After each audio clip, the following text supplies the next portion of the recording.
আসসালামু আলাইকুম ওয়া রাহমাতুল্লাহ। সুপ্রিয় দর্শক মণ্ডলী, আশা করি মহান আল্লাহ রাব্বুল আলামিনের অশেষ মেহেরবানিতে আপনারা সকলেই ভালো আছেন। শুক্রবার ৯ জিলহজ ১০ই হিজরি সনে হজের সময় আরাফার ময়দানে দুপুরের পর হযরত মুহাম্মদ সাল্লাল্লাহু আলাইহি ওয়াসাল্লাম ১,০০,০০০ সাহাবীর সমাবেশে এক ঐতিহাসিক ভাষণ দেন। তিনি বলেন, হে মানুষ, তোমরা আমার কথা শোনো। এরপর এই স্থানে তোমাদের সাথে আর একত্রিত হতে পারবো কিনা জানি না।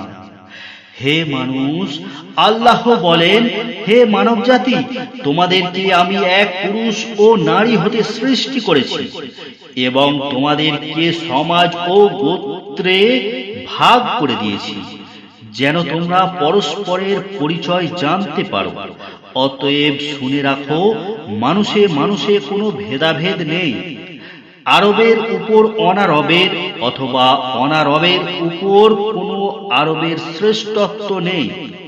তেমনি সাদার উপর কালোর কিংবা কালোর উপর সাদার কোনো শ্রেষ্ঠত্ব নেই। তোমাদের মধ্যেই সেই ব্যক্তি আল্লাহর কাছে সবচেয়ে সম্মান ও মর্যাদার অধিকারী যে আল্লাহকে ভালোবাসে। হে মানুষ, শুনে রাখো, অন্ধকার যুগের সকল বিষয় ও প্রথা আজ থেকে বিলুপ্ত হলো। জাহেলি যুগের রক্তের দাবিও রহিত করা হলো। হে মানুষ, শুনে রাখো, অপরাধের দায়িত্ব কেবল অপরাধীর উপরেই বর্তায়। পিতা তার পুত্রের জন্য আর পুত্র তার পিতার জন্য দায়ী নয়। হে মানুষ, তোমাদের রক্ত, তোমাদের সম্মান, তোমাদের সম্পদ পরস্পরের জন্য চিরস্থায়ীভাবে হারাম অর্থাৎ পবিত্র ও নিরাপদ করা হলো। যেমন আজকের এই মাস, এই শহর সকলের জন্য পবিত্র ও নিরাপদ।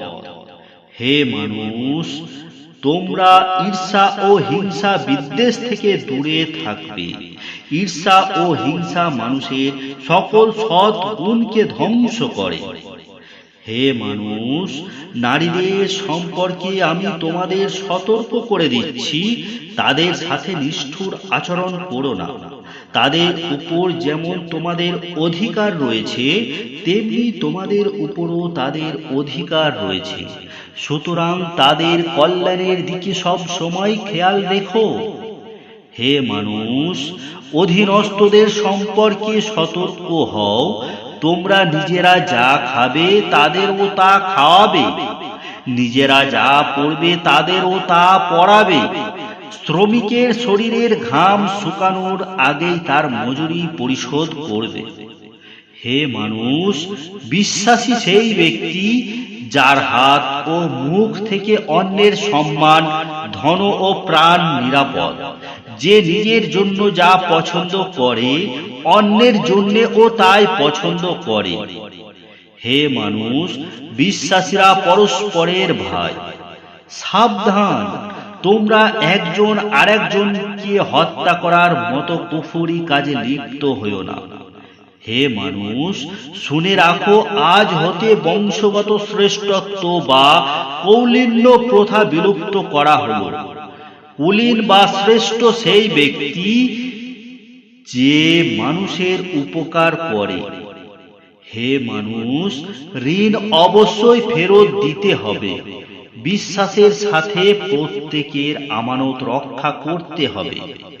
কারোর সম্পত্তি সে যদি স্বেচ্ছায় না দেয়, তবে তা অপর কারোর জন্য হালাল নয়। তোমরা কেউ দুর্বলের উপর অবিচার করো না। হে মানুষ, তোমরা তোমাদের প্রভুর ইবাদত করবে, সলাত কায়েম করবে, যাকাত আদায় করবে, সিয়াম রাখবে, হজ করবে আর সংঘবদ্ধভাবে নেতাকে অনুসরণ করবে। তাহলে তোমরা জান্নাতে দাখিল হতে পারবে। হে মানুষ, শুনে রাখো, একজন কুশ্রী কদাকার ব্যক্তিও যদি তোমাদের নেতা মনোনীত হয়, যতদিন পর্যন্ত সে আল্লাহর কিতাব অনুসারে তোমাদের পরিচালিত করবে ততদিন পর্যন্ত তার আনুগত্য করা তোমাদের অবশ্য কর্তব্য। হে মানুষ, শুনে রাখো, আমার পর আর কোনো নবী নেই। হে মানুষ, আমি তোমাদের কাছে দুটি আলোকবর্তিকা রেখে যাচ্ছি। যতদিন তোমরা এ দুটি অনুসরণ করবে ততদিন তোমরা সত্য পথে থাকবে। এর একটি হলো আল্লাহর কিতাব, দ্বিতীয়টি হলো আমার জীবন দৃষ্টান্ত। হে মানুষ, তোমরা কখনোই ধর্ম নিয়ে বাড়াবাড়ি করো না, কারণ অতীতে বহু জাতি ধর্ম নিয়ে বাড়াবাড়ির কারণে ধ্বংস হয়ে গেছে। হে মানুষ, প্রত্যেককেই শেষ বিচারের দিনে সকল কাজের হিসাব দিতে হবে, অতএব সাবধান হও। হে মানুষ, তোমরা যারা এখানে হাজির আছো, আমার এই বাণীকে সবার কাছে পৌঁছে দিও। এরপর তিনি জনতার উদ্দেশ্যে জিজ্ঞেস করলেন, হে মানুষ, আমি কি তোমাদের কাছে আল্লাহর বাণী পৌঁছে দিয়েছি? সকলে সমস্বরে জবাব দিল, হ্যাঁ। এরপর নবীজি সাল্লাল্লাহু আলাইহি ওয়াসাল্লাম বললেন, হে আল্লাহ, তুমি সাক্ষী থাকো, আমি আমার সকল দায়িত্ব পালন করেছি। আমিন। ভিডিওটি লাইক, কমেন্ট, শেয়ার করবেন। চ্যানেলটি নতুন হয়ে থাকলে সাবস্ক্রাইব করে পাশে থাকা বেল আইকনটি বাজিয়ে দেবেন আরো নতুন নতুন ভিডিও দেখার জন্য। সময় নিয়ে পুরো ভিডিওটি দেখার জন্য আপনাকে ধন্যবাদ। সুস্থ থাকুন, ভালো থাকুন।